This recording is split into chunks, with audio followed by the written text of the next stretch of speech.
સાહેબ મોક્ષ જોઈએ છે જીવતા? 50,000 રૂપિયા તમારી પાસે હોય ને, ખાલી 50,000, લાખોની વાત જ નથી, 50,000 મોક્ષ અપાઈ દો. જીવતા મોક્ષ, જનક રાજા જેવો, સરદાર પટેલ જેવો.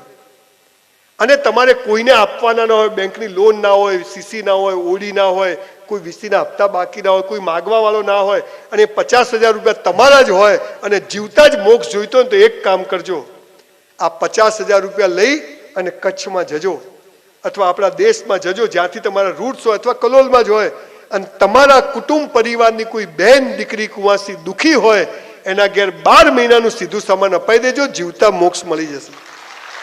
જીવતા મોક્ષ મળી જશે. ખૂબ બનાવ્યા મંદિરો, ખૂબ બનાવી ધર્મશાળાઓ, ચલો થોડા માણસો પણ બનાવીએ, ચલો થોડા માણસો પણ બનાવીએ.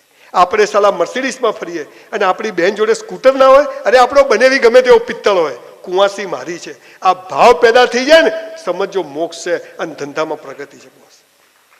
બનેવી ગમે તેવો હોય, બેન મારી છે, પૈણાઈ એટલે પતી ગયું. આપણી બંગલાઓની સ્કીમ ચાલતી હોય અને આપણી બેન ભાડે રહેતી હોય, લાનત છે આપણી સ્કીમોને. આ ભાવ પેદા કરજો, ધંધો જુઓ કેવો ચાલે.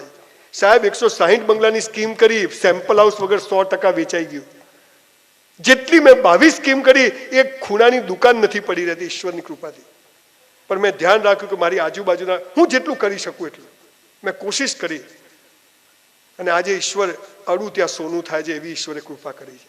ત્યારે મને એમ થાય કે આટલી સિમ્પલ વાત આપણા ભેજામાં ઉતરતી નથી. આપણે કજિયા કંકાસ, ભાઈઓ કોઈ કોઈની રાહ ના જોવે. અરે ફ્રીજમાં એક સફરજન પડ્યું હોય તો હળી જવું જોઈએ, પણ ઘરમાં કોઈ ખાય નહીં, પેલો કે પેલો ખાશે, પેલો કે પેલો ખાશે. આ ઘરોમાં પૈસા આવે છે, બસ બાકી નથી આવતું. બધું મૂકીને જવાનું છે ને આપીને જવાનું છે, લઈને જવાનું નથી. આ સાલું મૂકીને જવાનું છે તોય આટલી આપાધાપી છે, લઈને જવાનું હોત તો